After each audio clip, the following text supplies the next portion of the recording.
사람을 더럽히는 것. 우리는 사람을 더럽히는 것을 뭐라고 생각할까요? 오늘 보니까 무엇이든지 밖에서 사람에게로 들어가는 것은 능히 사람을 더럽게 하지 못하되 사람 안에서 나오는 것이 사람을 더럽게 하느니라 그랬습니다. 우리 안에서 뭐가 나오지요? 말이 나옵니다. 이 말 조심하라는 것입니다. 오늘 이 말씀은 사람의 마음에서 나오는 악한 생각이 사람을 더럽게 한다는 것을 강조하신 예수님의 말씀입니다. 이는 예수 그리스도의 윤리관을 이루고 있는 기본의 원리입니다. 예수님의 윤리관은 대체로 이런 원리에 입각해 있는 것이라고 생각이 됩니다. 이 말씀은 당시의 유대 사람들에 빠져있던 윤리관에 정면 도전하는 비판의 화살이었습니다. 저들의 윤리관과는 정반대되는 의미의 교훈이었기 때문에 그렇습니다. 아마도 이런 일들이 쌓여서 끝내 저들이 예수님을 십자가에 박는 데까지 이르지 않았나 싶습니다. 아무튼 당시 종교 지도자에게는 몹시도 비에 걸 수 있는 도전적 바로 교훈이었습니다. 당시의 종교 지도자들과 대부분의 유대 사람들이 빠져있던 윤리관은 대체로 다음과 같다고 우리는 요약해 볼 수가 있습니다. 첫째, 저들은 계율적이었습니다. 마치 메마른 법조문과도 같은 것이었습니다. 하라, 하지 말라. 가라, 가지 말라. 먹으라, 먹지 말라 하고 이런 것 저런 것 가리는 것 투성이요 얼매이고 얼려매는 조목에 꽉 차 있었습니다. 둘째는 전통이라는 것에 속박되어 있었습니다. 옳으냐 그러냐 그 문제는 따지는 것은 바로 뒷전이고 하나님의 말씀을 들고 왜 그렇게 말씀하시는지 하나님의 뜻이 어디에 있는지 이런 것은 생각하지 않고 다만 조상으로부터 그렇게 전해왔더라 뜻 모르고 얽매이는 것입니다. 일반적으로 사람들은 어느 민족이고 간에 조상적으로부터 전통으로 지켜오는 미신이나 속신의 뜻도 모르고 맹종하는 경향이 있습니다. 옛날에 우리나라도 보면은 신주단지라는 게 집에도 있었어요. 그 안에 내가 열어보니까 별거 아무것도 없어. 쌀 같은 거 이거 뭐 어쨌든 좀 집어넣어 놓고 그걸 갖다 그렇게 말 그대로 신주처럼 모시고 있어 그냥. 이게 바로 맹신입니다. 맹신. 만약에 이사하다가 그 신주단지가 깨지는 날에는 그때는 야단 나는 거야. 큰일 나는 거야. 집안 망하는 거예요. 응? 또 우리 민족은 참 그런 또 유란스러운 데가 참 많고요. 전에 내가 몇 년 전인데 그때 60년 만에 한번 좋은 날이라고 막 이렇게 막 신문에도 나오고 해가지고 난리 친 날이 있었어요. 그런데 그 뭐 근거도 없이 여하튼 그날이 결혼하면 그렇게 좋은 날이래. 그날 결혼하면 평생 막 그냥 잘 사는 그런 날이래. 그래서 서울에서만 15,000쌍이나 결혼식을 올렸다고 하는 뉴스를 봤습니다. 지금 추적 조사를 좀 해보면 잘 살고 있는가 조사를 좀 해봐야 되는데 그날이 왜 좋은 날인지 딱 부러지게 대답할 사람은 아무도 없습니다. 이렇고 저렇고 해서 그날이 참 좋은 날이래. 응? 좋은 날이래. 세상에도 아직도 어리석은 이야기가 이렇게 정말 많이 돌아다닙니다. 시체말로 웃기는 일이죠. 웃기는 일이야. 아니 이러듯 뜻도 모르고 맹종하는 그런 것입니다. 바로 이스라엘 사람들이 윤리관이 바로 그리했습니다. 그저 계율적으로 받고 전통적으로 받았을 뿐입니다. 거기에는 뜻도 이치도 아랑곳이 없습니다. 따져볼 생각도 하지 않고 무작정 따라갑니다. 무작정.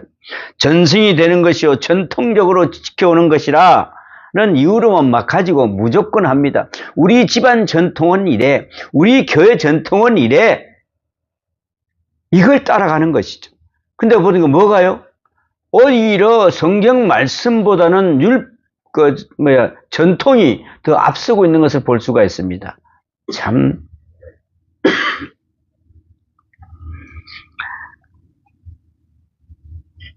뜻도 이치도 아랑곳 없습니다. 따져볼 것도 없습니다. 전승이라는 이유말은 무조건 옳은 것이다. 그렇게 타는 것이죠. 셋째는 계율적이고 전통적이므로 해서 그 윤리관을 형식적이고 외식적이었습니다. 그 말 그대로 쏙 따로 겉 따로 알맹이에는 관심이 없고 거칠애가 있을 뿐입니다. 여기 하나 더 소위 민족주의적 요소가 플러스 알파로 게재되었습니다. 이스라엘 민족이 다른 민족과 다른 것이 있는 점이 있습니다. 우리는 이것을 가지고 있어. 이거 다른 사람 못 가지고 있어. 또 다른 민족은 안 지키지만 우리는 안식일을 지키고 있어. 아주 이런 걸 가지고 자부심을 느꼈던 것을 볼 수가 있습니다. 또 다른 민족들은 먹지 않지만 우리는 먹는다. 이런 식으로의 타민족들을 배타적으로 대했습니다. 이런 성향을 가리켜 디시멜레이션이라 그러죠. 디시멜레이션, 모방하는 자들이다. 좀 더 괜찮다 싶은 것이 있지라도 남이 그것을 하니까 나는 일부러 하지 않는다. 야, 내가 이 까만 옷을 입었는데 다른 사람이 까만 옷 입으면 기분 나쁘잖아. 그럼 안 입고 다니는 거야. 하얀 옷 입고 다녀. 응? 남이 보기 좋은데 자기들은 이거 진짜 보기 좋은데 자기는 우리는 척하고 우리 시치미 때는 그런 사람들 많지요. 진짜 갖고 싶은데 이거 야 진짜 갖고 싶은데 그냥 시침이 쭉 하고 나하고 상관이 없는 것처럼 하는 그런 거. 응? 또 이스라엘 사람은 이런 성향을 자기네들이 유별난 민족으로 생각하는 우월감 같은 것으로 해서 저들을 게으른 점점점 더 행식에 빠지도록 만들었다는 것입니다. 저러한 성향은 우리네 신변에도 드물게 목도할 수가 있습니다. 반드시 옳다 그르다 판단해서가 아니라 남이 그렇게 하니까 나는 짐짓 그렇게 하는 것이다. 나를 유별나게 만들려고 합니다.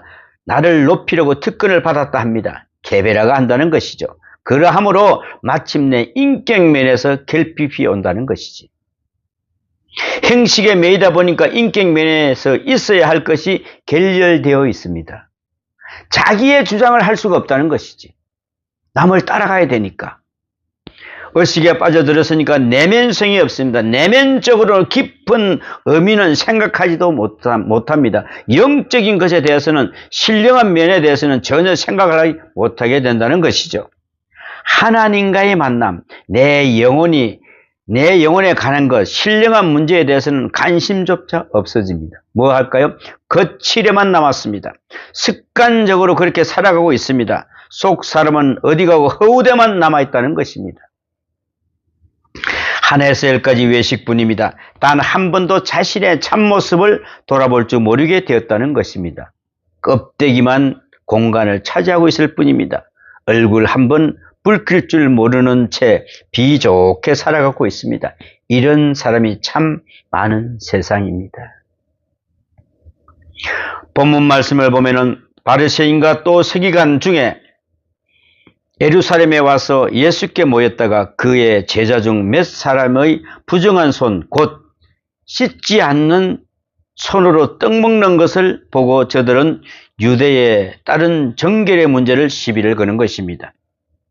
전에는요, 우리 새참 먹을 때 보면은 물이 없인 거 어디서 닦습니까?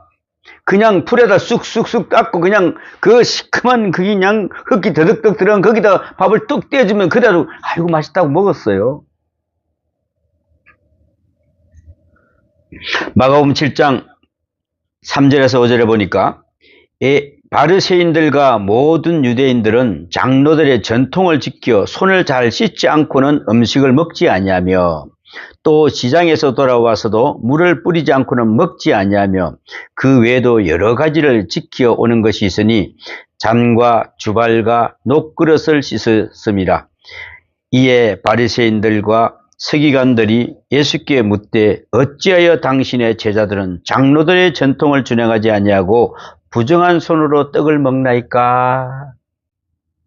씻지 않으니까 이 부정한 손이요. 여러분, 그들은 어찌 보면 참 더러운 족속일 수도 있어요. 전통만 지키기 때문에 그렇습니다. 그들은 절대 왼손으로 밥을 먹지를 않습니다. 왜요? 왜 왼손으로 밥을 안 먹을까요? 그렇지. 뒷닦는 손이니까 절대로 왼손은 밥을 안 먹어. 오른손만. 이거는 안 좋은 손이요. 이거는 거룩한 손. 정결에 대한 것은 구약에도 보면은 레위기 11장과 신명기 14장 3절 22절의 말씀에 근거를 하는 것입니다. 그런데 저들은 무엇이 깨끗하고 무엇이 부정한지, 깨끗하다면 왜 깨끗하며 더럽다면 왜 더러운지, 하나님께서 그런 것을 왜 말씀하시는지, 왜 지켜야 하는지, 하나님께서 자상하게 일러주신 그 본 뜻은 아랑곳하지 않고 오직 그냥 따르기만 하는 외식주의에 빠져들었던 것입니다. 이에 예수님께서는 저들의 시비를 꾸짖습니다. 마가복음 7장 6절에서 9절에 보면은 이사야가 너희 외식하는 자에 대하여 잘 예언하였도다. 기록하였으되 이 백성이 입술로는 나를 존경하되 마음은 내게서 멀도다. 사람의 계명으로 교훈을 삼아 가르치니 나를 헛되이 경배하는도다 하였느니라. 너희가 하나님의 계명을 버리고 사람의 유전을 지키느니라. 또 가라사대 너희가 너희 유전을 지키려고 하나님의 계명을 잘 버렸도다.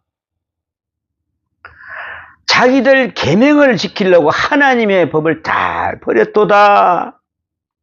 하나님께서 저러한 계명을 주실 때는 무슨 뜻에서 주셨는지 그 본래적 의미를 충분히 알아야죠.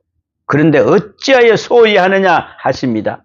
마침내 저들에게는 그러한 오류가 습관이 되었고 습관이 전해지면서 문화화되었다는 말입니다.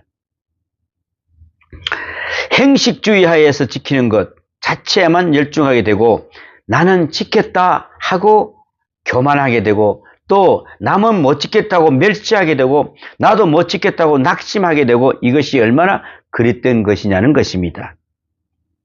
나는 지켰대. 예수님의 저러한 가르침은 오늘 우리들에게 주시는 바로 가르침이기도 합니다. 우리가 신앙생활을 하는데도 어디까지나 내 중심에 자리하는 신앙이 먼저입니다. 행식이나 게으른 그에 따르는 것이요 나중입니다. 까딱하면은 우리는 자기 교만에 빠지기 쉽습니다. 툭하면은 낙심합니다. 무심히 입을 뻥끗하면 남을 비판합니다. 이는 잘못된 것이요 조심해야 합니다. 지켜야 할 것은 본뜻, 본래적인 뜻을 알고 따르는 것이 바로 중요합니다. 겉으로 드러나는 행식이 중요한 것이 아닙니다, 여러분. 옛날 이야기 하나 하겠습니다.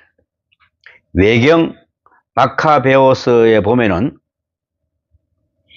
예루살렘에 쳐들어온 안티오쿠스 에피파네스가 유대 사람들을 박해하는데 보통 잔인하게 하는 것이 아닙니다. 예루살렘 성전 안에서 일부러 유대 사람들이 제일 싫어하는 돼지를 잡아다 놓고 제사를 지내기까지 했습니다. 유대 사람들에게는 이보다 큰 모욕이 없었습니다. 제사라는 것을 지낸 다음에는 유대 사람들을 붙잡아 놓고 강제로 돼지고기를 먹이는데 먹으면은 살려주고 안 먹겠다 버티면은 가차없이 죽이는 그런 행위였습니다. 유대 사람 가운데 7 형제가 있었습니다. 그들이 유대 사람이라는 이유로 잡혀왔습니다. 큰 곤욕을 치른 끝에 그들도 돼지고기 먹기를 강요를 당했습니다. 7 형제 앞에는 그들의 어머니가 있었습니다. 7 형제 모두가 돼지고기 먹기를 거부했습니다. 저들은 먼저 그의 어머니 어머니와 동생들이 보는 앞에서 첫째 아들을 처형을 합니다. 그냥 처형하는 것이 아니라 혀를 자르고 사지를 자른 다음에 산채로 불에 구워버립니다. 참 잔인한 그런 것을 보았습니다. 그리고 나서 둘째 아들에게 다시 돼지고기를 먹으라고 강요합니다. 둘째 아들도 거부했습니다. 저들은 둘째 아들의 머리 가죽을 벗기고 죽였습니다. 그리고 다시 불태웠습니다. 셋째 아들도 그렇게 죽었고 넷째 아들, 다섯째, 여섯째, 일곱째가 차례차례 가진 방법으로 잔인하게 죽임을 당했습니다. 그런데 그 일련의 간격을 처음부터 끝까지 지켜보고 있는 어머니는 놀랍게도 얼굴 한 번도 달라지지 않았습니다. 오히려 아들들을 하나하나 격려하면서 자랑스럽게 하고 흐뭇해하는 것이었습니다. 여러분, 이 어머니를 어떻게 생각하십니까? 그 일곱 형제를 어떻게 생각하십니까?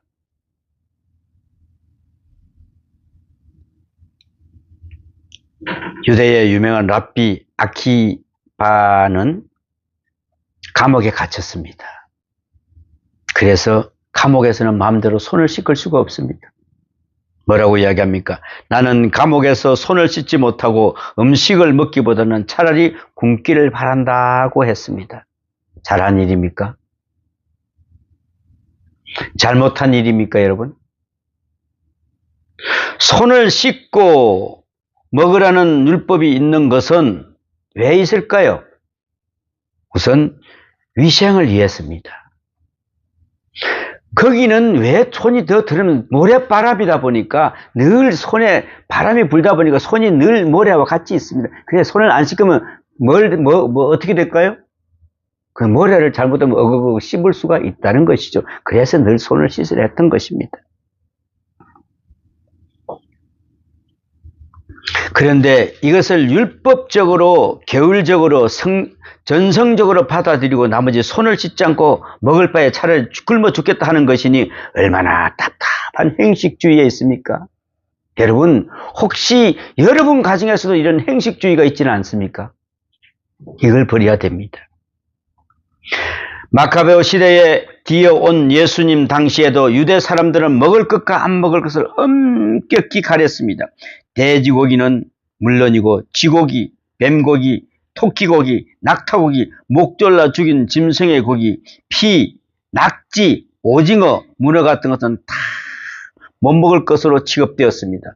왜 먹지 말아야 하는지는 알 것 없고 다만 먹지 말라고 했으니 죽어도 안 먹는다는 것이 바로 그들의 생활이었습니다. 그러면서도 내심으로는 그런 계율을 주신 하나님을 원망하는 사람도 없지 않았을 것 같습니다. 아마 원망하는 사람도 있었겠지요. 이 맛있는 걸 왜 못 먹게 하지? 전에 이슬람 사람이 왔는데 그 사람은 돼지고기면 큰일 나잖아요. 그죠? 그래서 한국 사람은 진짜 먹나 안 먹나 보게 아주 우리나라 돼지고기, 불고기 잘하는 집에 가서 쌈을 사가지고 탁 넣어서 먹었더니 야 진짜 이 고기 맛있다. 절대 돼지고기라 소리 안 하고 잔뜩 먹고 나서는 야 이 고기가 무슨 고기? 당신들이 안 먹는 바로 돼지고기입니다. 어땠을까요 그 사람들이? 돼지고기가 이렇게 맛이 있는 줄 참 몰랐습니다. 맛이 있으니까 먹지 못하라 그랬겠지. 맛이 없으면 안 먹었겠지. 쥐고기요? 우리나라는 쥐고기 먹는 걸 굉장히 싫어하시는데 태국 같은데 저쪽에 왜 쥐를 잡으려고요? 뭐 할 때 쥐를 잡아?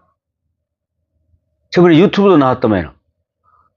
가작을 하려고 이제 배 농사를 이제 마지막 끝내잖아. 그러면 이제 배를 비잖아. 그러면 쥐들이 먹을 것 없이 도망을 갈 거 아니야. 그러면은 이걸 갖다가 그 자루 같은 걸 해놔놓고 그걸 덜덜덜덜 오면 이 쥐들이 막 도망가더만. 그러면 그 물에 타그를 잡더만. 야, 그게 그렇게 맛이 있대요. 쥐고기가.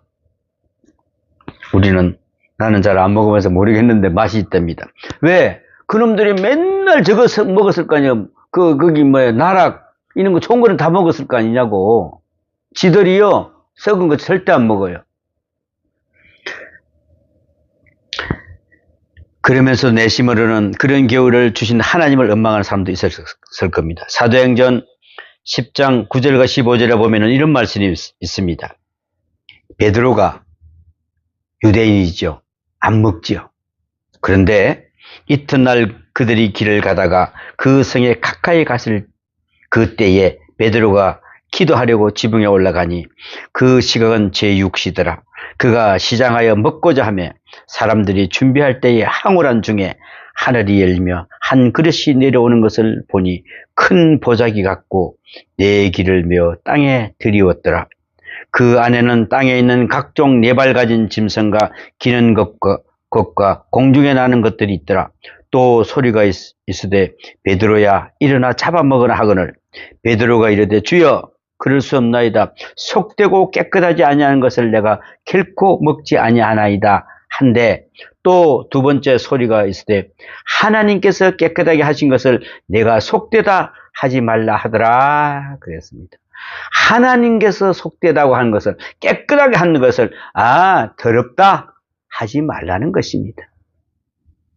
그런데 그 베드로가 그 한 상을 이상하게 생각하고 있는데 고넬로의 집에서 사람이 왔습니다. 고넬로는 그때의 이방 사람입니다. 유대 사람들과는 더럽게 여기는 사람이기 때문에 천사의 음성을 듣고 베드로를 모시러 왔다는 것이었습니다.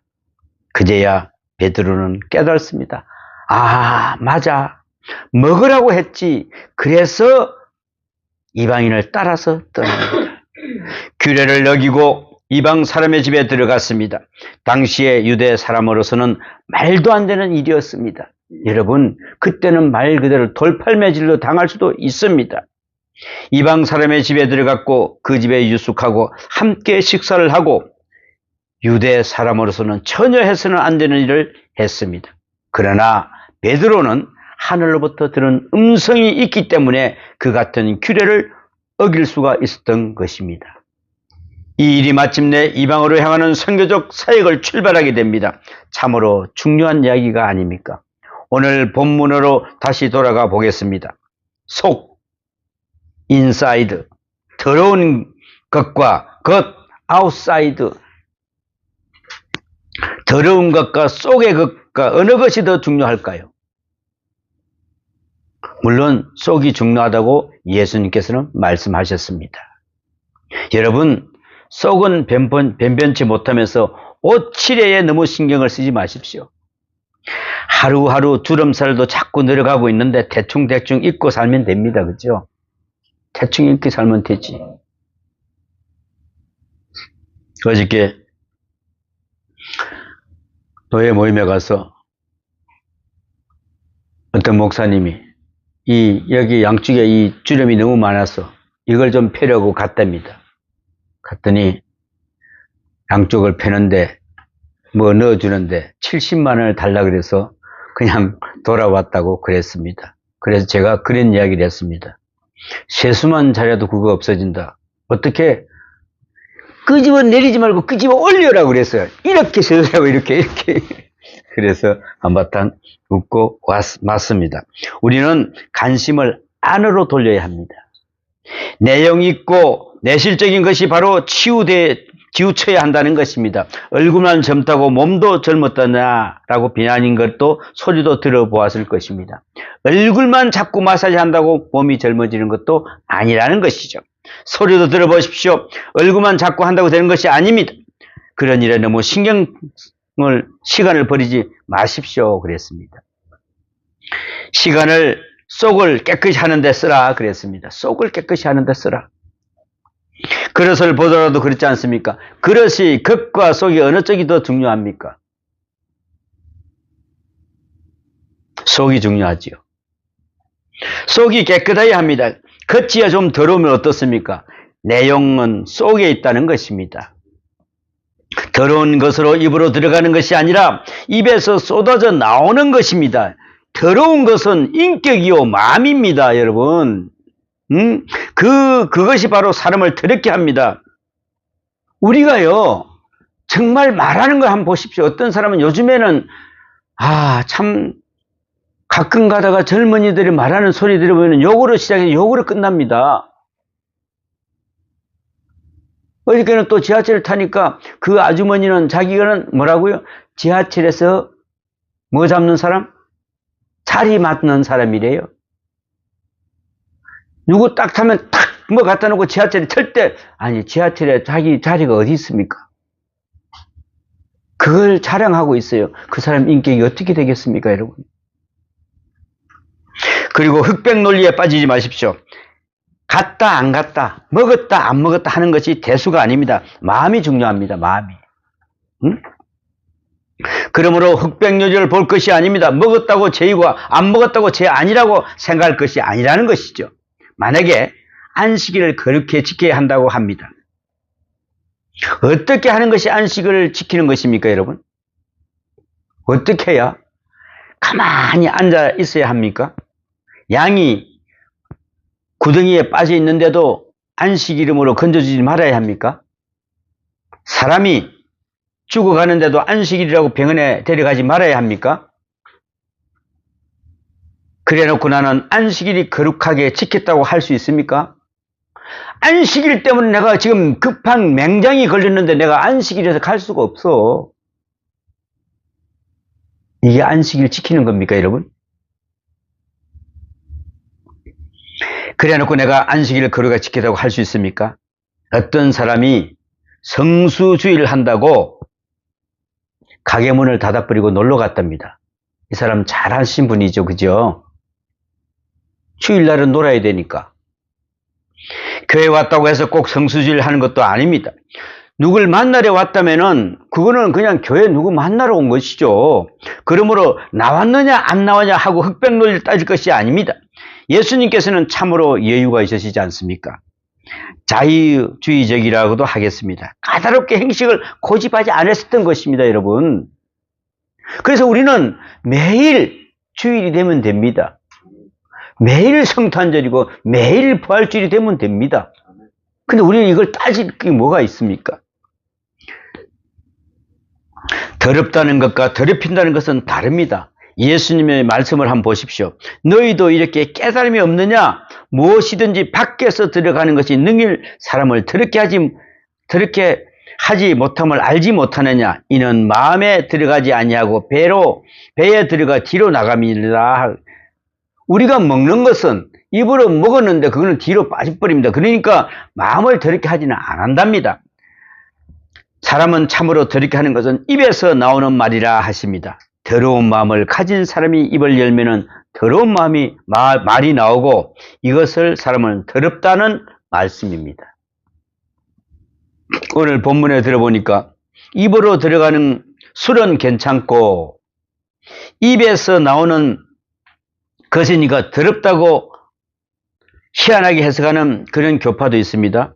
담배는 더럽대요. 입에서 나오니까.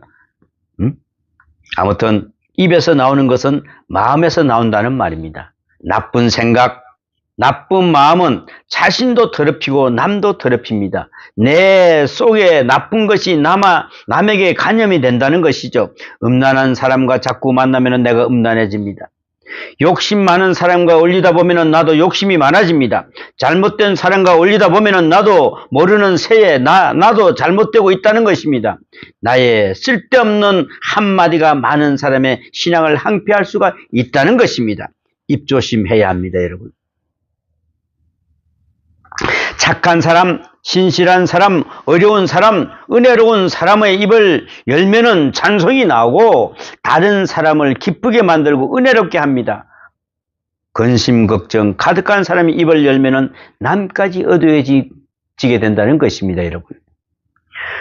마가복음 7장 21절과 23절에 보니까 속에서 곧 사람의 마음에서 나오는 것은 악한 생각과 곧 음란과 도둑질과 살인과 간음과 탐욕과 악독과 속임과 음탕과 질투와 눈과 비방과 교만과 우매함이니 이 모든 것이 다 속에서 나와서 사람을 더럽게 하느니라 그랬습니다. 예수님은요 그냥 넘어가는 거 조목조목 따졌어요. 조목조목 따졌습니다. 그 다음에 생각할 것은 물질이 아니요 바로 인격이라는 것입니다, 여러분. 여러분, 우리가 전에 제가 언제 전철을 타고 갔는데 어떤 할머니인데 아주 꼿꼿하게 서서 그게 누가 어디 앉으려고 생각도 안 하고 탁 서서 탁 잡고 이렇게 가는데, 야, 참 저분 참 곱게 늙었다, 참 예쁘다 하는 생각을 하게 됐어요. 나이가 한 70 좀 넘었겠는데. 여러분, 우리 그래 늙어 갑시다.